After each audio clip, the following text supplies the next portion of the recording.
The airlock tore open with a sound like a broken bone. Bay 4 went dead silent. 3 Silvane walked in, 9 feet tall. Limbs too long, joints bending the wrong way. Armor carved from frozen starlight. Between them, stasis coffin floated on dead graph dash plates. Something inside hit the walls. Once, twice, then nothing. The lead. Silvane's translator spat static. Researcher LYRA VANE. Lyra didn't look up from her blood work. You're late. And you're in my lab. So Silvane stepped closer. Its voice was ice grinding against steel. We have an extinction event. And a question. The coffin drifted forward. The viewport was crusted with frost. Inside, the metal was gouged. Deep, frantic. Lyra grabbed a sterilizer cloth and wiped the glass. Her hands stopped moving. A cub. Apex predator strain. Extinction-class. Fur black as the void between stars. Veins of live cobalt fire threading under the skin. 6 limbs. 3 broken. Muzzle caked in dry blood. Chest rising once every 11 seconds. Lyra's breath caught. What the hell is this? 16 cycles old, the Silvane said. Designation. Kael. Last of the obsidian line. Your species has the best trauma wards in the sector, Lyra said. Why is he on my station? The Silvane's head rotated 40 degrees. Unnatural. Our physicians are perfect. They ran the numbers. 0.03% viability. Termination was the only logical path. LYRAS, eyes went hard. And we could not do it, the Silvane said. Humans commit resources to failures. You value the dying. We do not comprehend. But we require it now, Kael convulsed. A cobalt vein in his neck went dark and stayed dark. Lyra slammed the red panel on her wall. Maru, lockdown surgical 3, biohazard level 5. Kill all external feeds. Dump their entire medical archive to my station? Now? She spun on the Silvane. Get out. The lead Silvane bowed. As the human commands. He's not a command, Lyra said, already pulling on gloves. He's alive. And you people gave up on him. That's my line now. The blast doors sealed. The room became a tomb.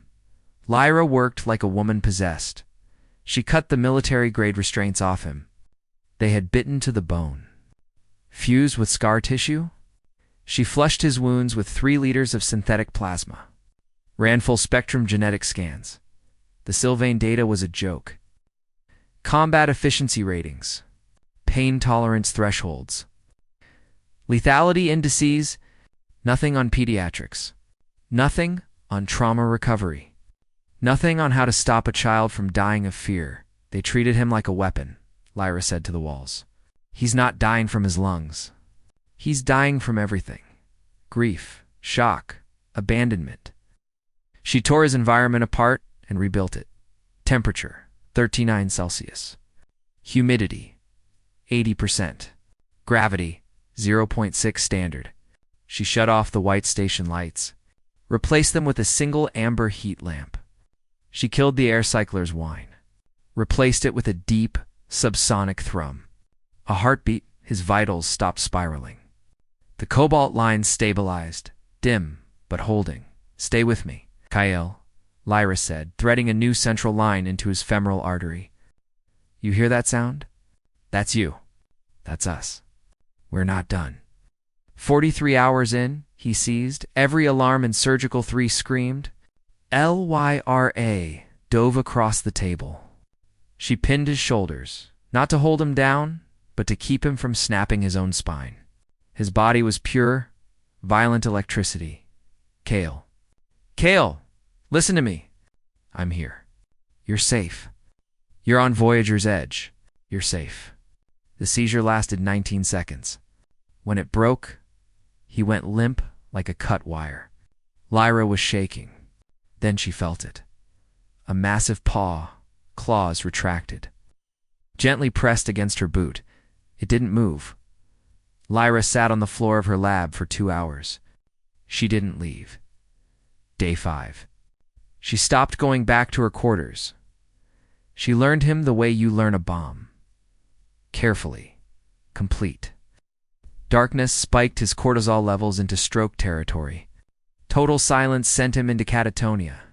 The surgical arms made him try to tear his own IVs out. But her voice? Her hands? He allowed it, so she fired Maru from medical duties. She did every debridement herself.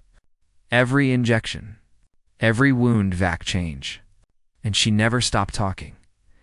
"You remind me of a gutter cat I had on Titan," she told him while checking his lungs. "Mean as hell. Stole my dinner every night. Died protecting me from a cargo loader?" Kael's ear flicked. The first voluntary movement he'd made. Maru interrupted. "Researcher Vane, your nutrient levels are critical. Recommend suspension of activity. Log it, Maru." "Addendum," Maru said. "Human protocol for non-viable life forms is statistically unsound." Query why. Lyra looked at Kael. "Because non-viable just means nobody tried hard enough yet?" I-9. Kael opened his eyes. Amber, molten, lucid, and full of murder. Lyra had a biometric scanner in her hand. She froze. Hey, easy. Slow moves. You're in medical. Bay 3. You're safe. No one is going to hurt you." Kael pulled his black lips back from teeth like broken knives. The growl that came out of him made the deck plates vibrate. Lyra put the scanner down. Slowly, she turned her hand over. Palm up. Fingers open. The universal sign for no weapon. "I know you don't know me. You have no reason to trust me. But I've been here for 9 days. I've been keeping your heart beating." He stared. His breathing was a wrecking ball in his chest. 20 seconds. 30. Then the fight went out of him. He laid his huge head down on the steel table, defeated but his eyes. Those amber eyes never left her face. Recovery was war. Week 3 he stood. He collapsed. He stood again. Week 5 he walked. 3 steps. Then 10. He hated the hydrotherapy tank. He would flood the room to avoid it. He loved the ceramic heat slabs. He would drag his 200-kilo body onto LYRAS and purr until she turned them on. He destroyed 5 reinforced cots. He learned how to open the refrigeration unit and stole every protein pack LYRA owned.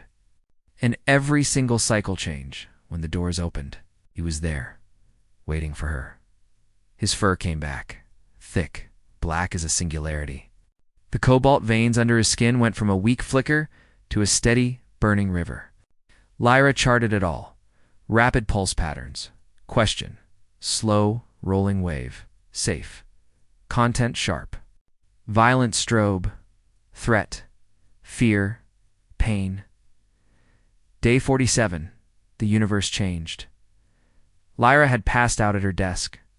Forehead on her keyboard. A sensation hit her. Not sound. Not sight. Pure, emotional data. It slammed straight into her brain. Warm, safe, unbreakable. Pack, home. Mine. She. Jolted awake so hard she fell out of her chair. Kael was sitting upright on his heat slab, watching her. His cobalt veins were blazing. Kael. Was that you? The feeling came again, packed mine safe, and layered underneath it. Fierce and burning. Proud of you. Maryu's voice came from the ceiling. Cross-referencing Silvane cultural archives. Phenomenon matches soul binding. Status. Myth. Religious. Pre-FTL. Lyra started laughing. It was hysterical, exhausted, disbelieving. Kael lumbered off his slab and pushed his massive skull into her chest, knocking her flat on her back. A new emotion flooded her. Joy, amusement, warmth. "You overgrown" is a beautiful nightmare, Lyra gasped, wrapping her arms around his neck as far as they would go. The entire medical wing shook with the force of his purr. Day 70. They returned.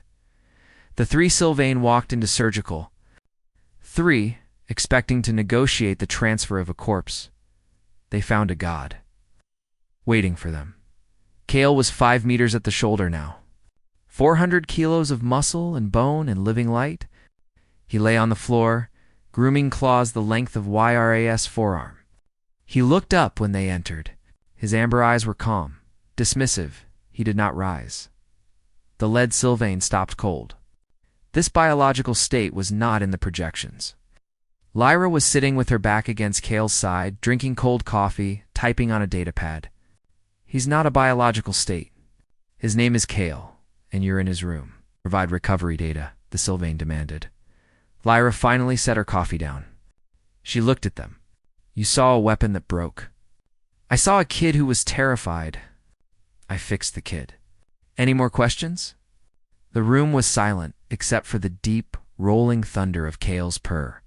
The Silvane recalibrated. Imprinting is a criminal act in our dominion. It creates ungovernable pair bonds. It is chaos. Kael's cobalt veins went supernova white. A feeling hit LYRA's mind like a spear of ice. It wasn't a word. It wasn't a request. It was a law of physics. No, mine, never. The lead Silvane took an involuntary step backward. He projects. Better than you talk, Lyra said. She stood up and stepped in front of Kael, placing herself between a 5-meter apex predator and the aliens who abandoned him. You should read your own laws. Sapient Care Accord, Article 4, Section 9.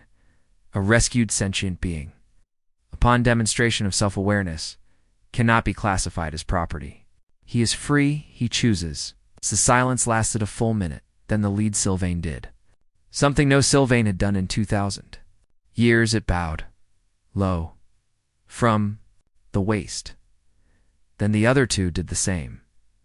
They were not bowing to Lyra. They were bowing to Kael. He huffed. A sound of deep satisfaction. The feeling that hit LYRA was smug victory. The story detonated across the galactic information net in hours. Human defies death.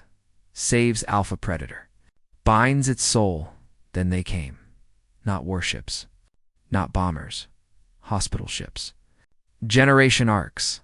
Private yachts with gilded hulls. They lined up at Voyager's edge for 1,000 kilometers, and they all carried the same cargo, the broken, the terminal, the ones the galaxy called medical waste. Lyra stood on the observation deck and screamed at Maru for 20 straight minutes. Then she walked to the quartermaster and said, "Gut decks 12 through 18. I need bays. Hundreds of them." Kael made himself the boss. He was head of security. Head of patient intake. Head of therapy. He met every single new arrival at the airlock. The ones that came in shaking, screaming, he would lie down and let them hide in his fur until their heart rates dropped to normal. The ones that came in snarling, trying to fight, he would meet their eyes and hold them until they understood. Not here. Not anymore. You're safe now, Lyra. Became the most famous woman in the galaxy. She hated every second of it. She blacklisted the press. She burned every interview request. One night, cycle 200. She sat on the floor of intensive care Bay 9, a tiny feathered raptor chick. Bones broken from a poacher trap, was asleep in her lap. Kael lay next to her. A mountain of warm, quiet, lethal peace. A feeling touched her mind, soft, tired. Yeah, Lyra whispered. Me too, big man. Another feeling came. Deeper, older than stars. Good tired pack, tired together. She smiled. And for the first time in months, she cried, outside. The void was cold, empty, infinite, and uncaring. In here, a human who refused to quit and a cub who should have died had rewritten the laws of the universe. The galaxy runs on power, on guns, on money, on fear, but it survives because of one human thing. Someone, somewhere, decides not to walk away. Kael's purr started. It was a low, deep earthquake that you felt in your bones. It was the sound of safety, of home. If you felt that in your chest, do this. Hit the like button. It's free. Then comment one name. The name of the person or thing you would never, ever give up on. Humans don't quit. We don't leave our own behind. Share this with someone who forgot that today. Subscribe to Luna, Cubtails, because Deck 12 just got a new signal, and it's another lost cause begging for a miracle.